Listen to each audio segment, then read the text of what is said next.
Olá, estamos começando mais um Farofa Crítica, um programa onde pensar é o nosso principal ingrediente. A cada programa, intelectuais, ativistas, artistas e outros arteiros comentam sobre temas contemporâneos. Farofa Crítica é uma produção do CELAC em parceria com o Departamento de Jornalismo e Editoração da ECA USP. Acesse o nosso canal youtube.com/Farofa Crítica, inscreva-se e clique no sininho para receber notificações de novos programas. Também acesse a nossa página no Facebook, facebook.com/canal Farofa Crítica. E também veja os nossos podcasts na plataforma Spotify. Avise amigos, familiares e convide-os também para se inscrever no Farofa Crítica, no nosso canal no YouTube. Tá? É de graça e você ajuda a fortalecer aí a nossa programação. Também sugira convidados, temas na nossa página do Facebook. Vamos fortalecer aí a produção da mídia alternativa.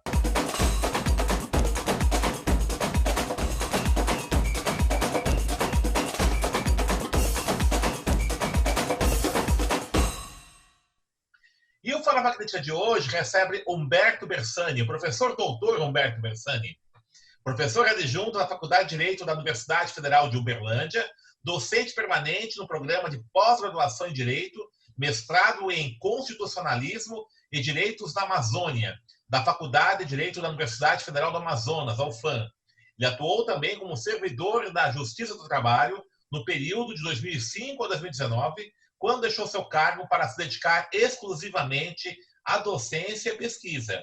É mestre e doutor em Direitos Humanos pela Faculdade de Direito da USP, da São Francisco, sob a minha orientação, e autor lançou recentemente o livro Racismo Estrutural e Direito à Desestratificação, um estudo a partir das relações de trabalho, publicado pela editora Letramento.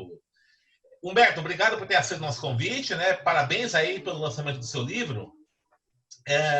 Se fala muito, né? Acho que depois aí da entrevista, né, com o professor Silvio Almeida no Roda Viva, hoje o conceito, né, na verdade, de racismo estrutural está virando, né, algo quase na moda, né? Não na moda, porque moda é uma coisa que reduz muito, né, a dimensão conceitual, mas está sendo muito falado, né, racismo estrutural. E você está discutindo, né, exatamente em relação ao trabalho, né? Você aí especialista na área de direito do trabalho, trabalhou, inclusive, na Justiça do Trabalho, né? Discute isso, inclusive, aí com um professor na direito. De que forma você aborda o racismo estrutural na sua obra, que é produto da estratégia de doutorado, a partir da questão da estratificação do trabalho? Conta para a gente um pouquinho o que significa isso. Bom, professor Denis, antes de qualquer coisa, eu quero agradecer aqui o convite para estar neste espaço tão bacana, neste espaço de construção, de reflexão, neste espaço de difusão do que tem sido produzido, do que tem sido pensado. Eu tenho acompanhado o trabalho da Farofa Crítica e tenho aprendido muito a cada convidada, a cada convidado que o senhor traz. Então, eu quero dizer que, para mim, é uma grande honra, é um grande presente estar neste espaço, que eu admiro muito desde o início, e, ao mesmo tempo, sinto uma grande responsabilidade, né? Porque as pessoas que me antecederam trouxeram muitas contribuições e espero que, de alguma forma, eu possa também contribuir um pouco com este espaço. Além disso, registrar aqui o meu carinho, a minha gratidão ao senhor ao longo de todo esse período em que trabalhamos juntos. Sigo aprendendo com o senhor, né? E tive essa grata oportunidade de ser seu orientando no mestrado e no doutorado. Bom, como o senhor adiantou a respeito do meu objeto de pesquisa, de fato, nos últimos tempos, a questão do racismo, ela ganhou uma expressão, ela acabou se difundindo de uma forma, ganhou bastante espaço nos noticiários, né? Embora o racismo ele seja sempre um elemento bastante presente em todos os aspectos da nossa sociedade, mas realmente por conta de alguns acontecimentos que chamaram a atenção, sobretudo da mídia hegemônica, nós tivemos aí o racismo como um tema que ganhou espaço, inclusive nos principais noticiários, nesses principais espaços do país, e tivemos também a entrevista brilhante do nosso querido mestre Silvio Almeida, no Roda Viva, abordando a questão do racismo estrutural, que realmente tem sido um conceito bastante destacado. O senhor tem estudado esse conceito e se dedicado às reflexões referentes ao racismo estrutural já há um certo tempo, e a partir disso, a partir dessas reflexões é que eu acabei também me dedicando a determinados recortes teóricos, a determinados marcos, a partir de provocações que foram feitas pelo senhor no espaço da academia, muito embora o senhor sempre também tenha garantido a liberdade dos seus orientandos, isso sempre foi feito de uma forma bastante dialogada e que eu admiro bastante, enfim, no contexto do trabalho que o senhor desempenha. Mas quando a gente fala da estratificação social, que vai, quando a gente faz a leitura a partir do enfoque étnico-racial brasileiro, pensar no trabalho e no Brasil, né? Na verdade, assim, o primeiro ponto é olhar para a centralidade do trabalho. E quando a gente olha para o trabalho no Brasil, é importante a gente historicizar esse trabalho. E como é que a gente chegou no momento atual? Então, no meu estudo, o objetivo foi pensar, a partir do período de colonização, e aí, nesse caso, a gente vai ter uma história bastante extensa, bastante longa, de escravização de negras e negros no nosso país, e todo esse modo de produção, inclusive, que é estudado e por nós é destacado, a partir dos teóricos Jacob Gorender, né, que vai destacar o escravismo colonial enquanto modo de produção, Clovis Moura, que traz a noção de racismo sistematizado, ou melhor dizendo, de escravismo sistematizado, né, o escravismo pleno, o escravismo tardio, e o Clovis Moura, na dialética radical do Brasil Negro, vai fazer, então, essa sistematização teórica, no campo teórico. E quando a gente para se atentar a esse avanço do período colonial do Brasil para a formação do capitalismo no nosso país, a gente percebe que o racismo ele permanece como um produto dessa ordem social. E então a gente vê a importância ou o quão presente está o racismo na formação do nosso Estado mesmo. Ele constitui o nosso Estado, é com base no racismo que o nosso Estado se constitui e que ele, portanto, ao se formar, ele vai prosseguir nas mais diversas questões. Pensando o trabalho enquanto um elemento central, então, a partir da centralidade do trabalho, a gente vê que a formação do capitalismo no Brasil, ela também propiciou uma utilização, ou melhor dizendo, a aplicação do racismo enquanto um elemento também que foi colocado aí para perpetuar as nossas desigualdades, né? E o capitalismo ele se alimenta das desigualdades. Então, o racismo acaba sendo algo fundamental. Por isso que a gente chama de racismo estrutural, porque ele vai além do campo institucional, ele vai além da esfera comportamental, então da esfera individual, de pensar o racismo enquanto um crime. Ele transcende do consciente para o inconsciente das pessoas. E aí, quando a gente olha para as relações de trabalho, a gente identifica que o negro, e aí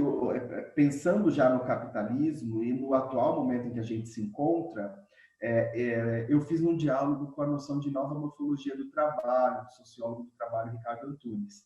E aí a gente identifica que, a partir da década de 70, que nós tivemos uma reestruturação das relações de produção, essa nova morfologia se constituiu. E essa nova morfologia, ela passa a se evidenciar a partir de determinadas categorias. A gente pode destacar a informalidade, a precarização, a desigualdade salarial e o desemprego. Então, quando a gente pega essas 4 categorias e se atém a elas a partir de um recorte racial, a gente identifica que sempre a população negra ela está presente nas condições mais precárias de trabalho, nas condições de informalidade, na situação, nos índices de desemprego, que transcenderam a noção de exército de reserva, de que Marx falava, e, como Mesaros fala, transcendeu porque a gente tem um desemprego estrutural e o racismo está presente nessa noção também, e para a questão da desigualdade salarial. Então, a gente identifica muitas questões relacionadas às relações de trabalho, referentes às relações de trabalho, e que terão o racismo como marca. Não, isso é muito importante, isso, o Humberto, que você está colocando, pelo seguinte, você está apontando aí, inclusive, né, um aspecto muito importante do que a gente considera como racismo estrutural, que é justamente essa dimensão do acesso ao trabalho qualificado, ao trabalho regulamentado, tudo isso. O pensador peruano Aníbal Quijano, inclusive, quando ele vai construir o conceito dele de matriz colonial de poder, ele aponta a raça, primeiramente, como uma categoria mental da modernidade, né? Está presente no texto dele, Colonialidade do Poder, Eurocentrismo em América Latina, me parece, um texto que está numa coletânea organizada pelo Claxo. E aí ele fala que um dos elementos centrais dessa categoria, dessa classificação racial que é proposta, que é imposta pela matriz colonial de poder, é justamente o acesso a certos tipos de trabalho. Né? Então ele fala, ao negro, ao indígena, né? não é permitido o acesso ao trabalho qualificado. E quando você observa, né, nos atuais parâmetros do capitalismo hoje, no qual você tem aí, né, uma hierarquia muito rígida de acesso às riquezas e ao trabalho qualificado, é um capitalismo que se exerce a partir do domínio, do conhecimento, da tecnologia. Eu sempre dou como exemplo, né, para mostrar um pouco o que é esse capitalismo hoje, quando você observa que a tela líquida, a tela cristal líquido, perdão, do celular, ela envolve tanto um técnico, um cientista que faz toda a produção tecnológica, a pesquisa, o investimento tecnológico na produção desse componente do celular, que é muito sofisticado, como também, né, as crianças que trabalham de forma escravizada nas minas de coltan ou de tantalho, que é a matéria-prima para a construção dessas telas de cristal líquido. Né? Essas crianças que trabalham de forma escravizada são crianças africanas, né, na República do Congo, onde se concentra uma parte das jazidas de minério de coltan, né, e, evidentemente, né, os pesquisadores, cientistas, tecnólogos que produzem todos os procedimentos das telas de LCD são de países de maioria branca, né, países europeus, uma parte delas dos Estados Unidos.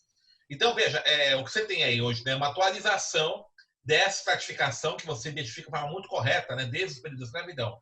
Como é que você enxerga, então, o enfrentamento ao racismo estrutural a partir disso? Né? Porque aí você tem uma situação muito importante. Por exemplo, hoje se confunde muito, há uma confusão entre enfrentamento do racismo estrutural e maior visualidade ou visibilidade de negras e negros nos espaços midiáticos. Né? Então, isso é muito interessante.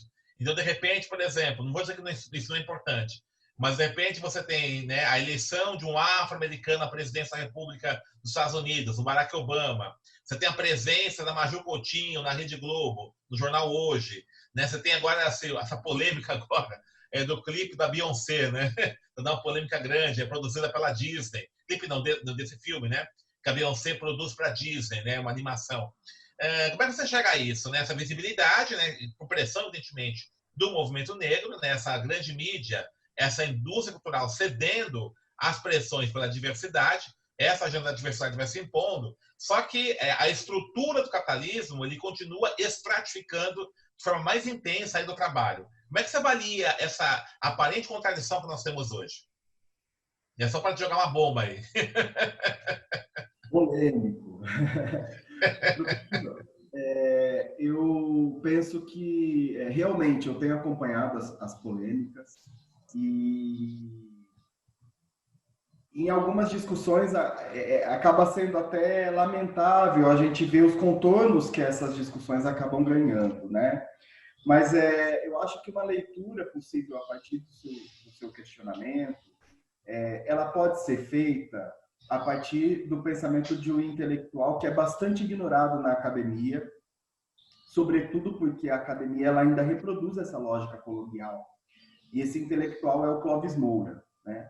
Eu acho que a obra do Clóvis Moura, o pensamento do Clóvis Moura, ele é fundamental para uma leitura da nossa realidade, da sociedade brasileira, para a gente compreender a sociedade brasileira. E uma chave fundamental que o Clóvis Moura coloca é da necessidade de um enfrentamento ao racismo ou de um antirracismo que esteja intrínseco ao anticapitalismo. De modo que quando a gente olha para o racismo, como ele é utilizado na nossa sociedade, como ele é instrumentalizado na nossa sociedade, e aí a gente identifica o quão ligado ele está ao capitalismo, isso é importantíssimo para que a gente pense nas nossas estratégias de luta. Contudo, e aí é uma contradição mesmo que a gente acaba identificando, porque quando a gente vê a questão da representatividade, então, pessoas negras ocupando os diversos espaços de poder, isso tem sido amplificado. É claro que ainda está muito aquém do que nós precisamos, muito aquém da composição da nossa sociedade. A gente ainda vê poucas pessoas negras como, né, como deveria, pensando proporcionalmente, então, na nossa sociedade. Mas essa representatividade eu vejo como uma bandeira muito importante, né? Então, ocupar esses espaços, estar nos espaços, contudo, penso que é importante esse cuidado realmente de se analisar e de pensar de que forma ou quais são os limites de combate ao racismo e como que estrategicamente isso vai servir ou não para o combate ao racismo. Tem até aquele livro, né, Racismo Sem Racistas, né? Eduardo Bonilla. Eduardo Bonilla. Eu estou no projeto agora, junto com a Editora Perspectiva, foi lançado lá um selo, Palavras Negras, um selo, né, que eu faço parte do comitê, junto com o professor Davidson, com o Márcio Farias, né, e vários outros colegas. A gente está com um projeto aí de tradução para o português dessa obra. Então vai sair em breve, né, a edição em português. Excelente, excelente. Precisamos mesmo, que legal. Uma obra fantástica, com prefácio Silvio Almeida, inclusive. Excelente, que legal, professor. Mas é uma obra fundamental mesmo para a gente pensar na profundidade desse racismo. Então, eu acho que é importante a gente não descuidar desse problema ou dessa armadilha que pode pegar, que pode atacar a luta antirracista. Ou seja, nós podemos sim, e é muito legítima a defesa da representatividade, ela é fundamental. É importantíssimo defender as políticas públicas para a questão da igualdade racial. É importantíssimo a gente defender as ações afirmativas para que a gente veja mais negras e negros nas universidades, nos espaços de poder, que tenham mais acesso, até para a gente enfrentar essa questão da estratificação do trabalho, mas a gente não pode perder de vista o fato de que o racismo vai persistir porque ele ele é um instrumento do capitalismo. E então, enquanto a gente não pensar em estratégias que se voltem realmente a uma luta que conjugue essas duas frentes, que coloque, que se volte, portanto, para uma convergência da luta antirracista com a luta anticapitalista, de fato, o racismo ele vai ser combatido com menos intensidade, ou melhor dizendo, a gente precisa tomar cuidado, então, para não cair nesses discursos de acreditar que o racismo vai acabar pelo fato de termos mais representatividade no Congresso Nacional, mais representatividade nos espaços de poder, mais negras e negros ocupando espaços na própria mídia hegemônica ou nas universidades. Porque, na verdade, no fim das contas, o negro, a negra, continuará sendo discriminado no que diz respeito ao acesso ao trabalho, continuará sendo discriminado, continuará sendo vítima desse racismo estrutural nas mais diversas formas, porque ele é muito mais profundo do que estar num determinado espaço que sempre foi reservado à branquitude. Esse livro é muito interessante, né, que chama a atenção de quem está nos assistindo, do Eduardo Bonilla, né, o Racist Without Racists, Racism Without Racists, né, o racismo sem racistas, né, que vai sair a edição em português, estamos preparando aí para a editora Perspectiva, né, estamos não, a editora preparando, né, o grupo aí que está tocando, eu estou só sapeando lá, mas aqui fazendo é muito interessante que num certo trecho dessa obra, ele fala de quatro perspectivas que essa colonização da luta antirracista ela é feita pela democracia liberal, né? Então, a primeira dela, né, a abstração liberal que considera que a democracia burguesa oferece oportunidades iguais de participação e expressão a todos, essa é a primeira, né? A segunda, a naturalização do racismo como fenômeno que não pode ser superado socialmente, essa segunda. Que eu até fazendo um parênteses, eu queria até que você comentasse depois, Humberto, que existe uma apreensão do racismo estrutural de uma forma, não possivelmente, evidentemente, eu não defendi isso, claro que não, né? Mas por uma leitura equivocada de alguns, até militantes, inclusive, uma visão que eu vou chamar de estruturalista, né? Que o racismo é estrutural e assim mesmo tem que fazer. Então, automaticamente naturaliza. Inclusive, existe até uma situação que eu acho muito perigosa, de uma apreensão, de uma essencialidade racial, né? Então, quase que caminhando, né, aproximando das teorias biológicas de racismo, de raça, né, que é muito perigoso isso. Tá? Então, eu vejo, até do ponto de vista na luta antirracista, essa essencialização da categoria raça, que aí, então, leva a uma impossibilidade de superação social do racismo. Né? Por isso que eu tenho recorrido muito aos pensadores decoloniais, né, como Ademo Quijano, que fala que esse racismo é produto também de uma classificação racial que foi elaborada pelo branco europeu. Né? Então, o branco europeu que criou essa ideia de branco, negro, indígena. Porque antes disso, né, eu sempre brinco, você vai na África, você não tem negros, né? Você tem Zulus, tem Xhosas, né? Você tem Bantus. Né? A ideia os negros, né? Ou como os indígenas na América Latina, né? Isso quem cria é o colonizador branco europeu. Né? Mas voltando aqui, a terceira, a culturalização do racismo, né? Evocando as diferenças culturais apenas. E a quarta, né, cultura no sentido, inclusive, meio autárquico, meio fechado. E a quarta, a minimização do racismo com problema central, colocando sempre na periferia da agenda. Eu acho muito importante esse debate, Humberto, porque nós vamos estar agora nas eleições municipais. Né, nós temos aí uma presença, várias candidaturas negras, né, estão lançando, que é muito importante, inclusive mulheres negras. Né, eu estou vendo um número muito grande de mulheres negras lançando candidatas à vereança. Isso é muito importante. Eu acho que ainda é pequeno, mas é importante essa iniciativa. É importante que os partidos políticos dêem um suporte para essas candidaturas negras, acho fundamental isso. Né?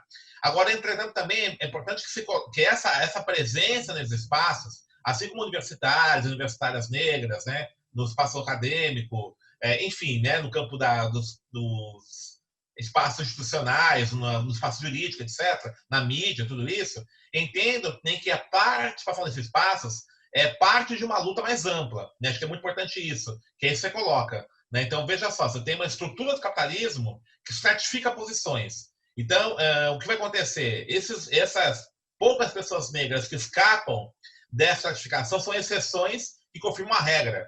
Né? A Michelle Alexander fala muito isso. No governo Obama foi quando mais aumentou o encarceramento em massa de negros e negras. Né? Por que acontece isso? O Obama parece a exceção, né? Então ele pode chegar à presidência. Só que no sentido mais amplo, né, a população negra continua sendo discriminada e encarcerada em massa. E até o Alisson Mascaro, né, brincou com você na banca, né? Quero lembrar disso, né? Aliás, Mascaro, eu vou convidá-lo um dia aqui para a Facrítica, né? Meu grande amigo Mascaro.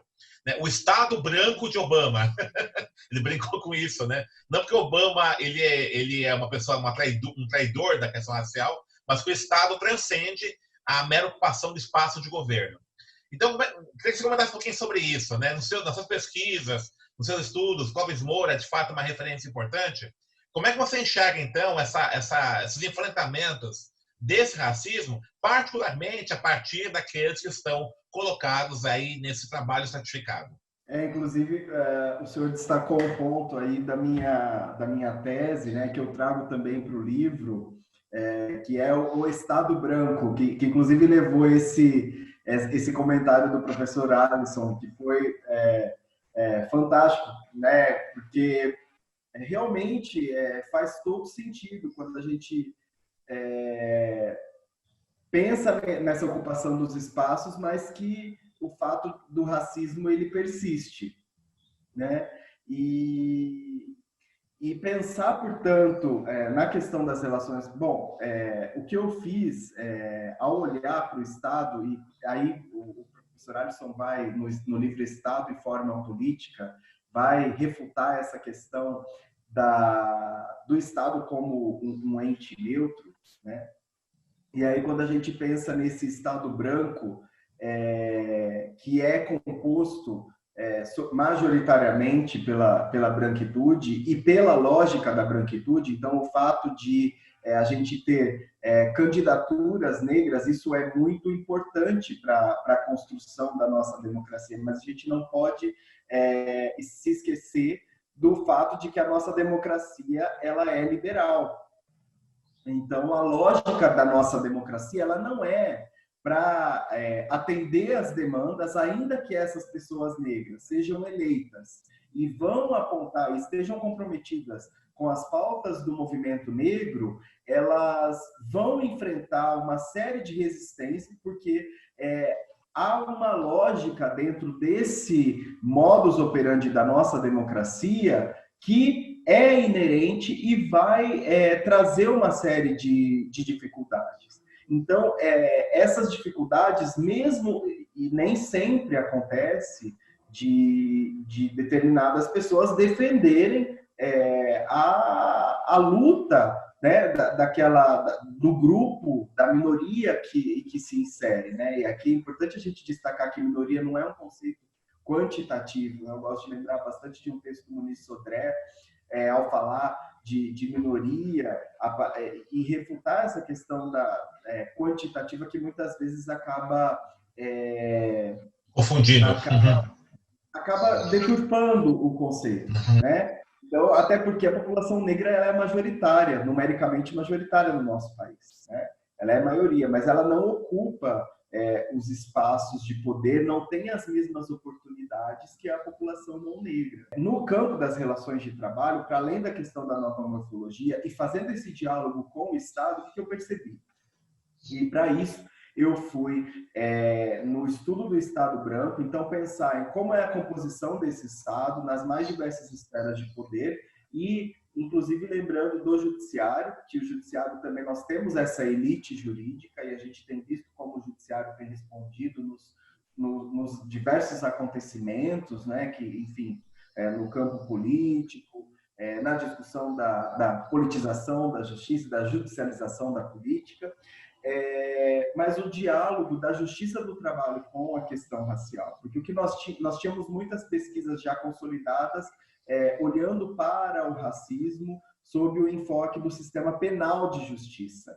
Isso no campo do direito, né, professor? Porque o campo do direito ele é muito hermético, ele ainda ele tem revelado uma certa abertura a essas questões das minorias, mas ainda deixa muito a desejar. O campo do direito ainda deixa de dialogar com os outros campos do saber que se revelam muito mais potentes para a compreensão da nossa sociedade, enfim, por questões que a gente já tem aí muitas reflexões que apontam. Mas olhar para o diálogo da justiça do trabalho, então, com a questão racial, foi muito importante, a meu ver, porque é uma chave, já que nós temos a centralidade do trabalho e a questão do trabalho está totalmente relacionada à questão racial, foi para a gente pensar em como esse judiciário enfrenta.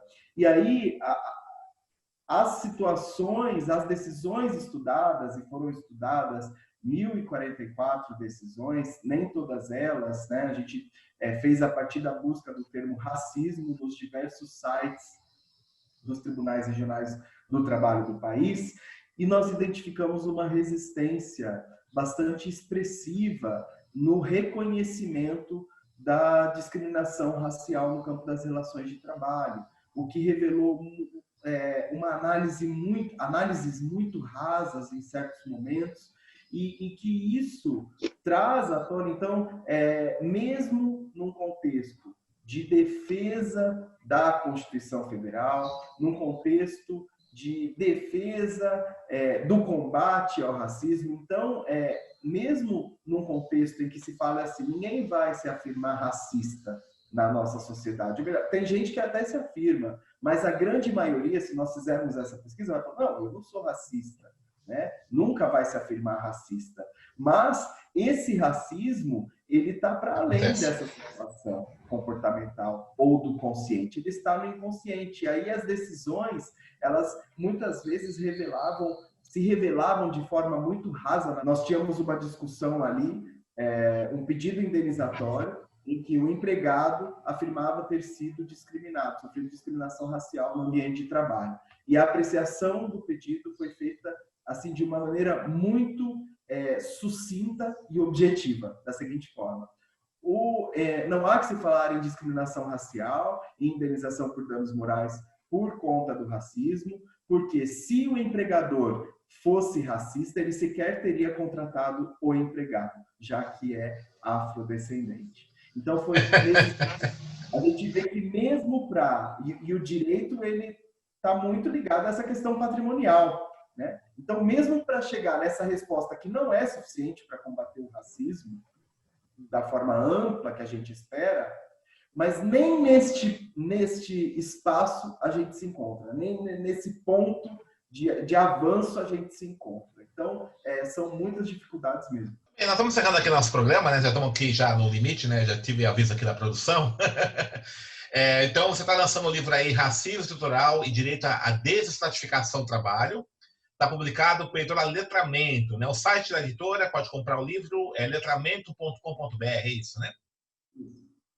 letramento.com.br. Então, você pode encontrar lá o livro, né, novíssimo aí do nosso Humberto, grande amigo Humberto, Racismo Estrutural e Direito à Desestratificação do Trabalho. Humberto, agradecer aqui a sua presença, tá? Sucesso aí no seu livro, né? Vão ser lições virtuais, aí conta com a gente. Espero que você consiga aí, então, impactar nesse debate aí na área do Dia do Trabalho em relação à questão do racismo estrutural. Professor, muito obrigado mais uma vez pela oportunidade, parabéns pelo canal, estimo muito sucesso e para mim é sempre um motivo de muita alegria dialogar e aprender com o senhor. Mais uma vez, obrigado pela amizade, pela confiança e por esse tão honroso convite. Muito obrigado. Eu que te agradeço. Então, estamos encerrando mais um Farofa Crítica, que hoje recebeu o professor Dr. Humberto Bersani, falou sobre racismo estrutural e direito à desestratificação do trabalho. Acesse o nosso canal, youtube.com/farofacrítica, inscreva-se e clique no sininho para receber notificações de novos programas. E também acesse nossa plataforma no Spotify. E para encerrar, uma frase do Karl Marx: o caminho do inferno está pavimentado de boas intenções.